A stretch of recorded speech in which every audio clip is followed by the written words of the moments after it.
اس کے بعد آیت نمبر 11 میں ایک ایڈجسٹمنٹ بیان کیا گیا ہے کہ اگر وہ مہر نہیں دیتے ہیں، نہیں بھیجتے ہیں، ان خواتین کا مہر کفار نہیں بھیجتے ہیں، تو پھر تم جو مہر واپس کرو گے اس کو وہاں مت بھیجو، اس کو روکے رکھو اور جو ایڈجسٹمنٹ کر لو، اپنے ہی یہاں ایڈجسٹمنٹ کر لو کہ اپنی مومنہ اور جو خواتین ہیں ان کا مہر لے کے اور جو مرد جن کی بیویاں کافر ہیں ان کو لوٹا دیا جائے، اس اتنے ہی اماؤنٹ میں ایڈجسٹمنٹ کر لیا جائے۔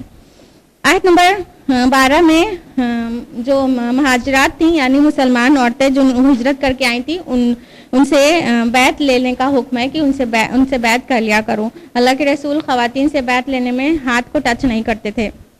آیت نمبر 13 میں پہلی آیت کا اعادہ ہے کہ ان لوگوں کے ساتھ دوستی نہ کرو جن پر اللہ کا غضب ہوا۔ اس کے ساتھ ہی یہ سورہ ممتحنہ یہیں پر مکمل ہوتی ہے، اور اب اگلی سورہ صف ہے جو سورہ نمبر 61 ہے۔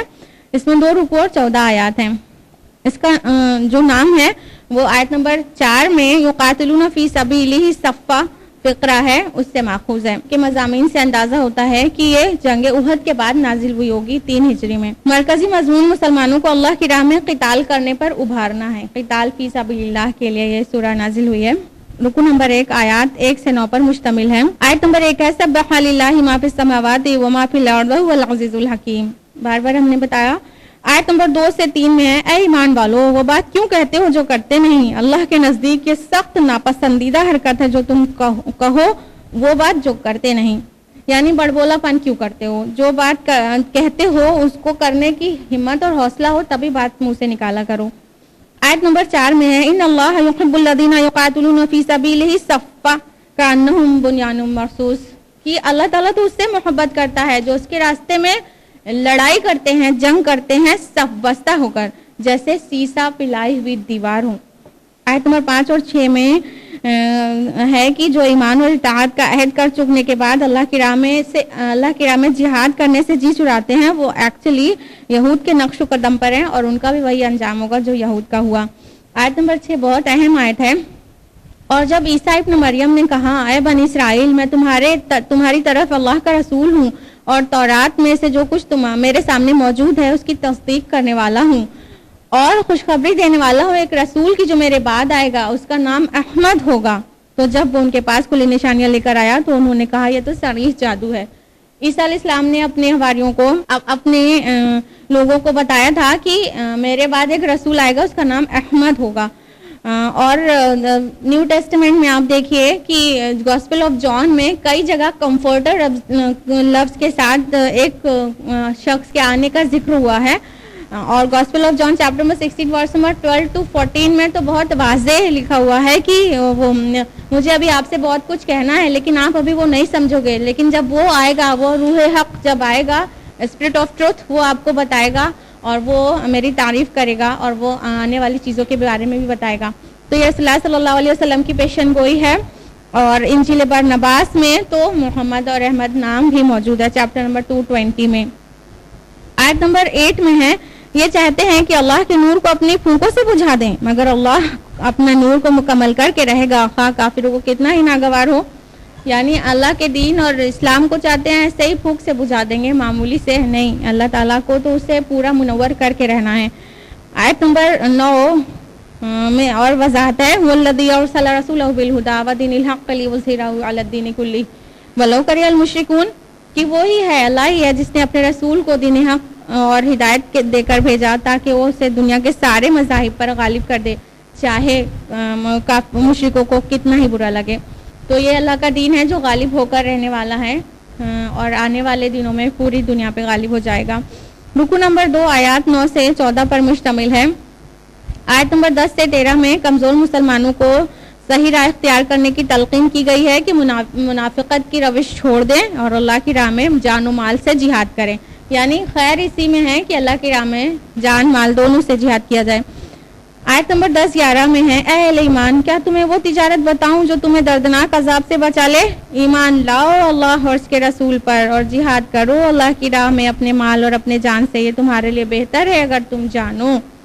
اب دیکھیے اہل ایمان سے کہا جا رہا ہے ایمان لاؤ، تو حقیقی ایمان لاؤ، اور حقیقی ایمان کا دعویٰ تمہارا تبھی سچا ہے جب اپنے جان اور مال سے اللہ کی راہ میں جہاد جد و جہد کی جائے۔ آیت نمبر 14 میں عیسیٰ علیہ السلام کی حواریوں کی پیروی کی دعوت دی گئی ہے کہ انہوں نے جس طرح عیسیٰ علیہ السلام کی مدد کی تھی اسی طرح تم بھی اپنے رسول کی مدد کرو. اس کے ساتھ ہی سورہ صف مکمل ہوتی ہے. اور اب اگلی سورہ جمعہ ہے، سورہ نمبر 62، جس میں 2 رکوع اور 11 آیات ہیں. یہ بھی لگاتار مدنی صورتوں کا سلسلہ ہے، یہ بھی مدنی ہے. اور اس کا نام آیت نمبر 9 میں جمعہ صلاح کی اہمیت بیان کی گئی ہے، اسی مناسبت سے اس کا نام جمعہ ہے. اور جمعہ کا مطلب ہوتا ہے جمع ہونا، تو اس کا نام جمعہ اس لیے کیونکہ جمعہ صلاح جب ہوتی ہے تو اکٹھا سب لوگ جب ہوتے ہیں پوری بستی کے لوگ، اس لیے اس کا نام جمعہ صلاح بھی اسی لیے اور دن بھی اسی لیے جو یوم الجمعہ کہلاتا ہے. اس کے 2 رکوع ہیں جس کا دونوں کا زمانہ نزول الگ الگ ہے. پہلے رکوع کا زمانہ نزول 7 ہجری ہے اور یہ فتح خیبر کے آس پاس ہی قریبی زمانے میں نازل ہوا تھا، اور دوسرا رکوع ہجرت کے بعد ایک دم نزدیکی زمانے میں نازل ہوا. اس کا مرکزی مضمون یہ ہے کہ اللہ کا فضل محسوس کرو کہ نبی کریم صلی اللہ علیہ وسلم کی شکل میں تمہیں عظیم الشان نعمت سے اللہ نے نوازا ہے. اس کی قدر پہچانو اور اس کی تعلیمات پر عمل کرو، تمہاری زندگیاں سنور جائیں گی.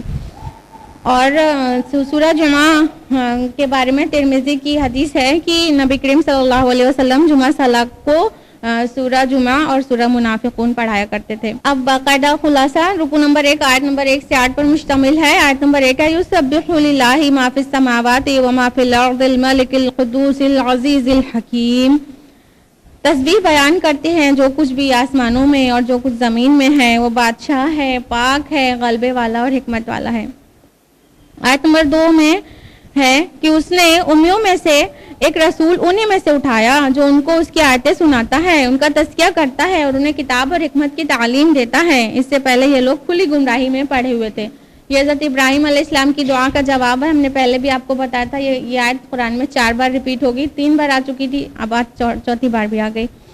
آیت نمبر 5 سے 8 میں یہود کے اس دعوے کی تردید ہے کہ وہی اللہ کے چہیتے اور لاڈلے ہیں، نبوت اور رسالت کا شرف کے حقدار صرف وہی ہیں اور کوئی قوم نہیں ہو سکتی. اور آیت نمبر 5 میں ان کی نالائقی کا ذکر ہے جس کی وجہ سے وہ ہدایت سے محروم اور امامت کے منصب سے معزول کر دیے گئے. آیت نمبر 5 ہے مثل الذین حملوا التوراۃ ثم لم یحملوها کمثل الحمار یحمل اسفارا. مثال ان لوگوں کی جو حامل تورات بنائے گئے تھے اور انہوں نے اس کو نہیں اٹھایا، اس گدھے کی سی ہے جو بہت سارا بوجھ لادے ہوئے ہو، یعنی کتابوں کا. یعنی تورات تو کو قائم نہیں کیا انہوں نے، تو وہ منصب امامت سے معزول ہو گئے اور رسالت وہاں سے چھین کر بنو اسماعیل کو دے دی گئی. رکوع نمبر 2 آیات 9 سے 11 پر مشتمل ہے اور ان آیات میں جمعہ صلاح کے متعلق احکام ہے. اس کا پس منظر جو ہے وہ یہ کہ رسول اللہ صلی اللہ علیہ وسلم جب ہجرت کر کے مدینہ پہنچے تو 5ویں ہی دن جمعہ صلاح قائم کر دی تھی، لیکن ابھی جمعہ صلاح کے متعلق اور خطبے کے متعلق صحابہ کی پوری تربیت نہیں ہو سکی تھی. ایسے حال میں ایک جمعہ کا دن تھا اور رسول اللہ صلی اللہ علیہ وسلم خطبہ دے رہے تھے کہ شام کی طرف سے ایک قافلہ آیا غلہ لے کر اور ڈھول تاشے بجا کر اپنا مال بیچنے لگا. تو چونکہ غلہ کی اس وقت بہت شدید قلت تھی، اس سے خطبہ سن رہے کچھ لوگوں نے سوچا کہ ابھی خطبہ چھوڑ کے جا کر پہلے غلہ خرید لیتے ہیں، پھر بعد میں آ کے نماز میں شریک ہو جائیں گے.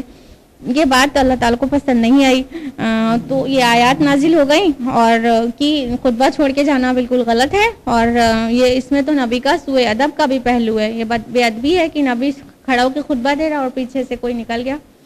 آیت نمبر 9 ہے اے ایمان والو، جمعہ کے دن جب نماز کے لیے پکارا جائے یعنی اذان دی جائے تو اللہ کی ذکر کی طرف دوڑو اور خرید و فروخت چھوڑ دو، یہ تمہارے لیے بہتر ہے اگر تم جانو.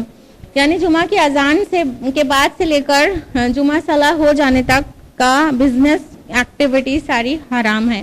کوئی بھی بزنس ایکٹیویٹیز اور کچھ بھی کھیل تماشا نہیں ہونا چاہیے. اذان میں تھوڑا اختلاف ہے کہ وہ جو اذان اب 2 اذانیں ہوتی ہیں، پہلے ایک ہی اذان تھی تو پہلی اذان مراد ہے کہ دوسری اذان، اس میں تھوڑا سا اختلاف ہے.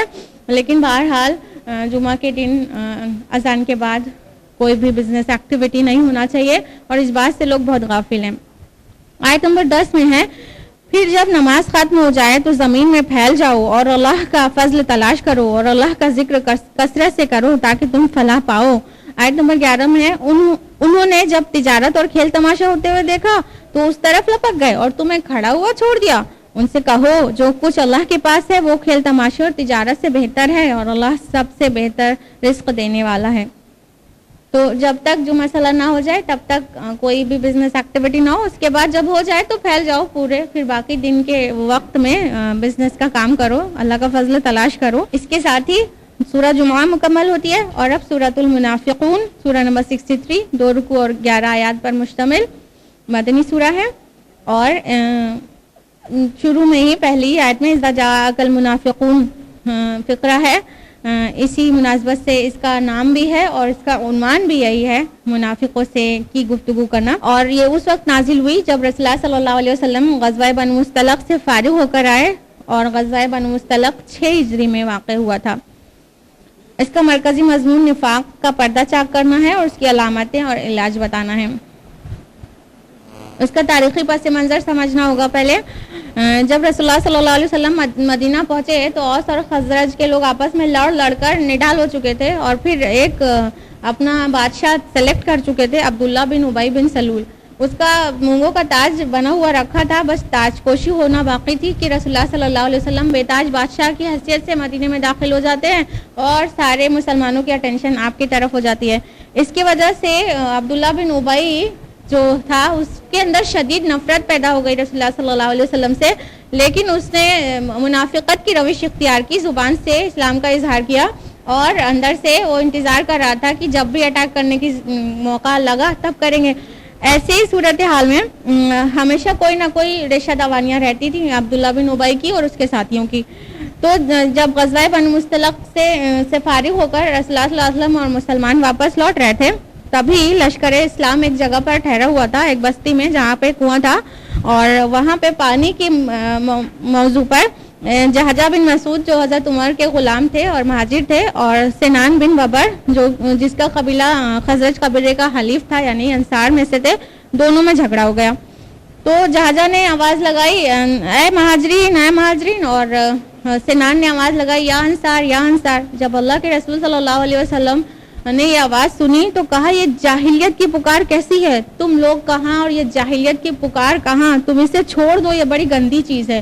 یعنی اللہ تعالیٰ اور اس کے رسول نے تو تمہیں اکٹھا کر دیا تھا, اب یا انصار یا مہاجر اپوزٹ, تم تو ایک ہو چکے تھے, تم تو بھائی ہو آپس میں. جب یہ سچویشن پیش آئی تو کسی طرح سارا معاملہ تو سب ٹھنڈا ہو گیا, لیکن منافقین کو پورا موقع مل گیا کہ مطلب انصار کے اوپر مہاجر اب لپک رہے ہیں.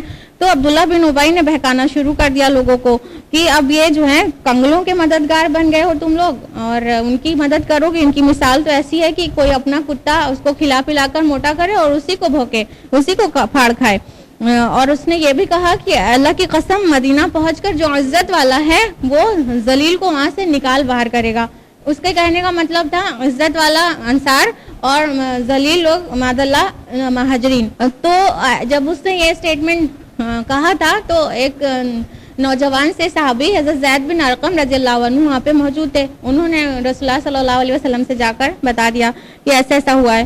اللہ کے رسول نے جب بلا کر عبداللہ بن ابی کو پوچھا تو اس نے انکار کر دیا. اس نے کہا یہ آپ چھوکرے کی بات مانتے ہیں میرے مقابلے میں, تو کوئی ثبوت نہیں تھا, بات بالکل وہاں پہ کچھ تحقیق نہیں ہو سکی. پھر اللہ تعالیٰ نے یہ سورہ منافقون نازل کر کے وضاحت کر دی کہ ایکچولی معاملہ کیا تھا. رکو نمبر 1 آیات 1 سے 8 پر مشتمل ہے.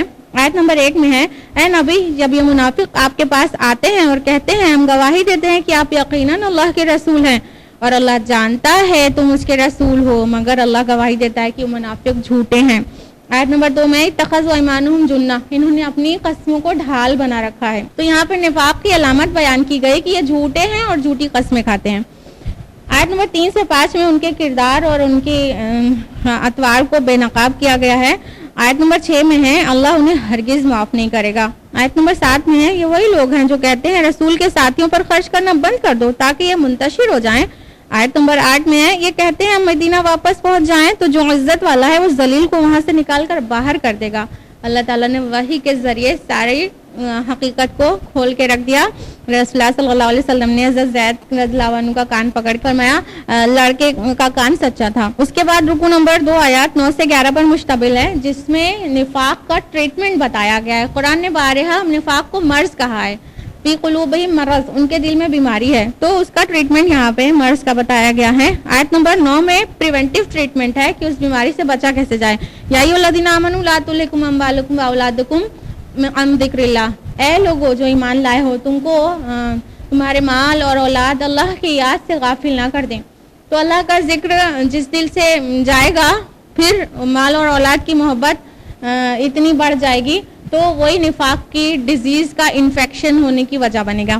آیت نمبر 10 میں اس کا کیوریٹو ٹریٹمنٹ ہے، یعنی نفاق کی چھوٹ لگ جائے تو ابھی علاج کیسے کروں۔ آیت نمبر 10 ہے، اور خرچ کرو اللہ کی راہ میں اس سے پہلے کہ تم میں سے کسی کو موت آ جائے۔ یعنی نفاق جو مال کی محبت سے پیدا ہوا تھا، اس کو علاج اسی طرح ہو سکتا ہے کہ اللہ کی راہ میں بہت بہت بہت خرچ کیا جائے۔ اور آیت نمبر 11 میں ہے کہ اس سے پہلے خرچ کرو کہ موت آ جائے تم کو، اور اللہ تعالیٰ پھر وقت جلانے کے بعد ذرا سی بھی مہلت نہیں دیتا۔ اس کے ساتھ ہی سورہ منافقون مکمل ہوتی ہے، اور اگلی سورہ ہے سورہ تغابن، جس میں 2 رکوع اور 18 آیات ہیں۔ آیت نمبر 9 کے فقرے ذالک یوم التغابن سے اس کا نام ماخوذ کیا گیا ہے، اور مدینہ کے ابتدائی دور میں نازل شدہ معلوم ہوتی ہے یہ سورہ۔ اس کا مرکزی مضمون ایمان اور اطاعت کی دعوت اور اخلاق حسنہ کی تعلیم دینا ہے۔ آیت نمبر 1 تو وہی ہے اللہ کی تسبیح، رکوع نمبر 1 آیات 1 سے 10 پر مشتمل ہے۔ آیت نمبر 1 میں اللہ کی تسبیح ہے، آیت نمبر 2 سے 4 میں اللہ کی معرفت بخشی گئی ہے، آیت نمبر 5 سے 7 میں رسالت اور آخرت کا انکار کرنے والوں کو اس کے برے نتائج سے خبردار کیا گیا ہے۔ آیت نمبر 8 میں ہے، پس ایمان لاؤ اللہ پر اور اس کے رسول پر اور اس روشنی پر جو ہم نے نازل کی ہے، اور یہاں روشنی سے مراد قرآن مجید ہے۔ آیت نمبر 9-10 میں آخرت پر ایمان کی دعوت دی گئی ہے، اور یہاں پہ آخرت کو یوم التغابن کہا گیا ہے، یعنی ہار جیت کا دن۔ اور رکوع نمبر 2 جو کہ آیات 11 سے 18 پر مشتمل ہے، آیت نمبر 11 سے 13 میں فہمائش کی گئی ہے کہ دنیاوی مصیبتوں کے ڈر سے اللہ اور اس کے رسول کی اطاعت سے منہ نہ موڑنا، اور اس کے تباہ کن پہلو کو اجاگر کیا گیا ہے۔ آیت نمبر 14 میں ہے، اے لوگوں جو ایمان لائے ہو، تمہاری بیویوں اور تمہاری اولاد میں سے بعض تمہارے دشمن ہیں، ان سے ہوشیار رہو۔ آیت نمبر 15 میں ہے کہ تمہارے مال اور اولاد تو فتنہ ہے، یعنی بیوی اور اولاد دشمن کیسے ہو سکتے ہیں؟ ایک تو یہ کہ وہ مطلب مشکل وقت جب آئے اور کٹھن کام کرتے ہوئے دیکھیں تو محبت میں جو ہے وہ روکنے لگے، نہیں ایسا مت کریے، اس طرح، یا تو پھر بیوی اور بچے کفار میں سے ہوں تو وہ حق پہ نہ چلنے دیں اس طرح سے۔ تو کہا گیا دیکھو وہ تمہاری دشمنی کر سکتے ہیں، تم ہوشیار رہنا، اور مال اور اولاد سے حد درجے محبت مت کرنا، کیونکہ وہ تمہارے لیے فتنہ ہے، آزمائش ہے۔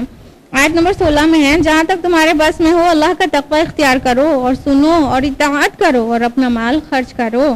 آیت نمبر 17 میں ہے، اگر تم اللہ کو قرض حسنہ دو گے تو وہ تمہیں کئی گنا بڑھا کر دے گا اور تمہارے قصوروں سے درگزر فرمائے گا۔ اس کے ساتھ ہی سورۃ تغابن ختم ہوتی ہے، اور اگلی سورہ ہے سورۃ طلاق، سورہ نمبر 65، جس میں 2 رکوع اور 12 آیات ہیں۔ مدنی سورتوں کا سلسلہ چل رہا ہے۔ اس کا نام سورہ طلاق ہے کیونکہ اس کا مضمون بھی یہی ہے، اور اس کا زمانہ نزول 6 ہجری کے قریب کا ہے غالباً، اور اس کا پچھلی اور اگلی سورہ سے تعلق ہے۔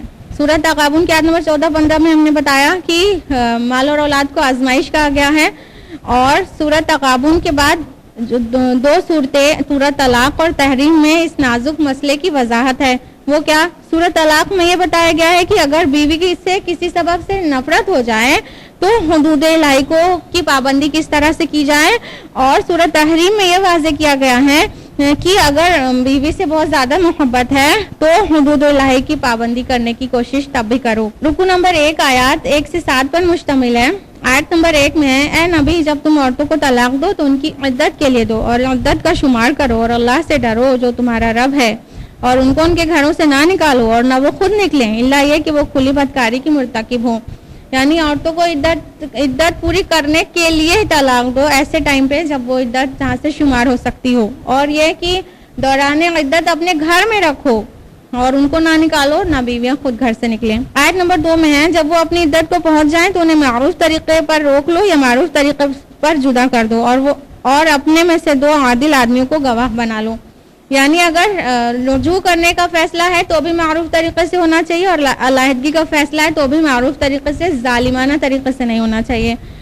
آیت نمبر 4 میں جو عورتیں حیض سے مایوس ہو چکی ہیں یا ان کو حیض ابھی نہیں آیا ہے ان کے لیے عدت کی مدت بیان کی گئی ہے کہ وہ 3 مہینے ہے، اور حاملہ کی عدت بیان کی گئی ہے کہ وہ وضع حمل ہے۔ آیت نمبر 6 اور 7 میں دوران عدت ان کو وہیں رکھنے کا حکم دیا گیا ہے جہاں خود رہتے ہو، اسی آسانی میں رکھو، اور اگر حاملہ ہوں تو عورت اور بچے کا خرچ وضع حمل تک خود مرد اٹھائے۔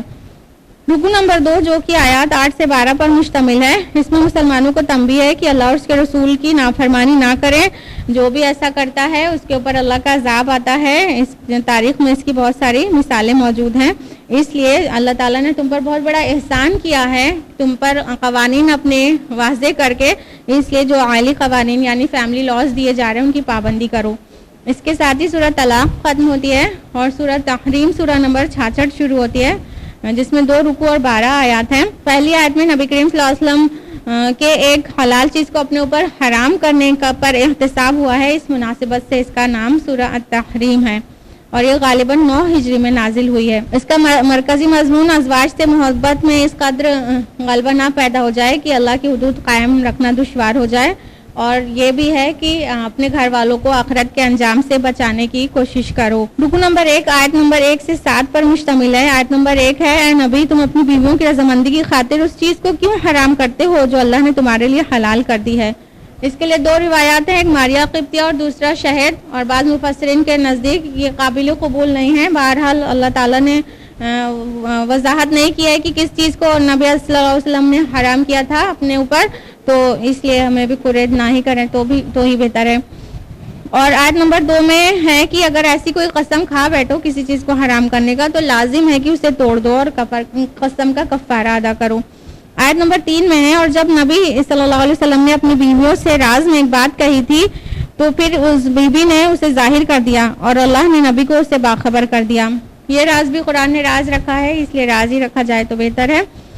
آیت نمبر 4 اور 5 میں ازواج کو تنبیہ کی گئی ہے، اور آیت نمبر 6 میں بہت اہم اصول بیان کیا گیا ہے۔ یا ایھا الذین آمنوا قوا انفسکم واہلیکم نارا، اے لوگوں جو ایمان لائے ہو اپنے گھر والوں کو اور اپنے گھر والوں کو آگ سے بچاؤ، یعنی کہ گھر والوں کو تنبیہ کرنا اور ان کو غلط روش سے روکنا گھر کے بڑے کا فرض ہے۔